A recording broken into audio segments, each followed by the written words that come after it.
ভারতের প্রধানমন্ত্রী নরেন্দ্র মোদী তিনি গোপালগঞ্জে এবং সাতক্ষীরায় গিয়ে আমরা দেখেছি যে ষষ্ঠাঙ্গ প্রণিপাতের মতো আপনার ফুটেজও তিনি আমাদের সবার কনজামশনের জন্য উপহার দিয়েছেন। আপনার এই ধরনের বয়ান হাজির করার কারণে পুরো বিষয়টি আরো কমপ্লিকেটেড হয়েছে। আমার মনে হয় অনতিবিলম্বে এই যে দেশের বাইরে থেকে আপনার যেভাবে সারমন হাজির করা হয় সেটি বন্ধ করাটা জরুরি। আপনার আজকে দিল্লির সময় সকাল 10টায় এই পার্লামেন্ট বৈঠক হয়েছে সর্বদলীয়, এবং সেটি শেষ হয়েছে দুপুর 1:30টায়।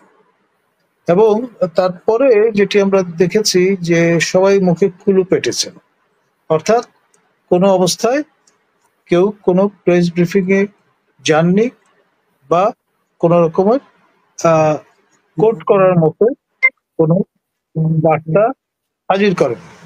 এবং এমনটি আমরা দেখেছি অপারেশন সিন্দুরের আগে, এবং আমাদের সাবেক প্রধানমন্ত্রীকে আশ্রয় দেওয়ার সময় তার আগে তারা এরকমের সর্বদলীয় বৈঠক করেছিল।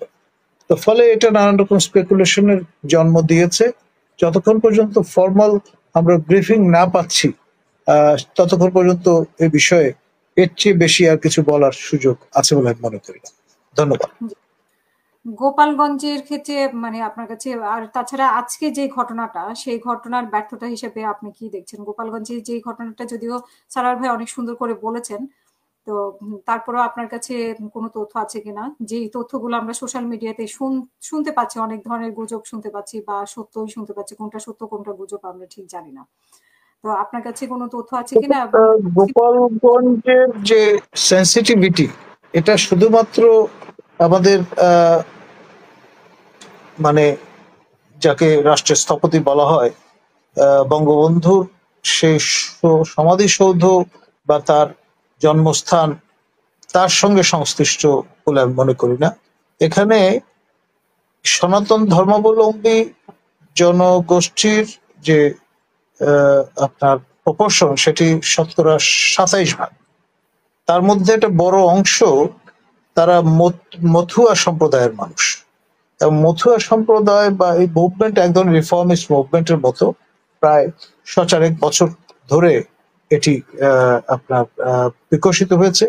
এবং এই সম্প্রদায়ের প্রচুর মানুষ আমাদের পার্শ্ববর্তী ভারতীয় বিভিন্ন রাজ্যে তারা থিতু হয়েছে, এবং ইলেকট্রাল পলিটিক্সে তারা ম্যাটার করে। সে কারণেই ভারতের প্রধানমন্ত্রী নরেন্দ্র মোদী তিনি গোপালগঞ্জে এবং সাতক্ষীরায় গিয়ে আমরা দেখেছি যে ষষ্ঠাঙ্গ প্রণিপাতের মতো আপনার ফুটেজও তিনি আমাদের সবার কনজামশনের জন্য উপহার দিয়েছেন। ফলে এই যে সেন্সিটিভিটিটা আছে সেটা আমার ধারণা জেলা প্রশাসন ধর্তব্যের মধ্যে নেননি, এবং না নেওয়ার কারণে খেয়াল করে দেখেন ব্রিটিশ রাজ বলুন, পাকিস্তান আমল বলুন, বাংলাদেশের পুরো আমল বলুন, সবসময় মাঠ প্রশাসন যেটি করেন আপনার কোনো গোলযোগের আশঙ্কা দেখলে তারা কিন্তু 164 ধারা জারি করে। এবার যে ব্যাপারটি হয়েছে, মাঠ প্রশাসন ট্যাগিং এর ভয়ে তারা কিন্তু এই ব্যাপারে কোনো উদ্যোগ নেননি। ঘটনা ঘটে যাওয়ার পরে তারা 164 ধারা জারি করেছেন, যেটি আনপ্রেসিডেন্টেড। আমি বলবো এরপর সান্ধ্য আইন, তারপর তার এক্সটেনশন এবং নানান রকম ভাবে বিষয়টাকে এমন জায়গায় নিয়ে যাওয়া হয়েছে, এবং শেষ পর্যন্ত আবার শ্রীমান পিনাকি ভট্টাচার্য এমন এক রুলস অফ এঙ্গেজমেন্ট হাজির করেছেন যে 1 মাস সময় ধরে এখানে নানান রকমের কোস্ট আর্থ পলিসি পার্সু করতে হবে, পোড়ামাটি নীতি অবলম্বন করতে হবে, ঔষধ, নিত্যপণ্য, খাবার, বিদ্যুৎ, পানি, গ্যাস সব বন্ধ করে দিতে হবে, এবং গোপালগঞ্জবাসীকে একটা ট্রিট করতে হবে। এবং এর প্রতিক্রিয়া খেয়াল করে দেখেন, আমি গোপালগঞ্জ বিএনপির সভাপতি আপনার মঞ্জু খাঁকে ব্যক্তিগতভাবে চিনি, এবং জামাত নেতৃবৃন্দ যারা আছে সবাই কিন্তু ক্ষুব্ধ প্রতিক্রিয়া ব্যক্ত করেছে।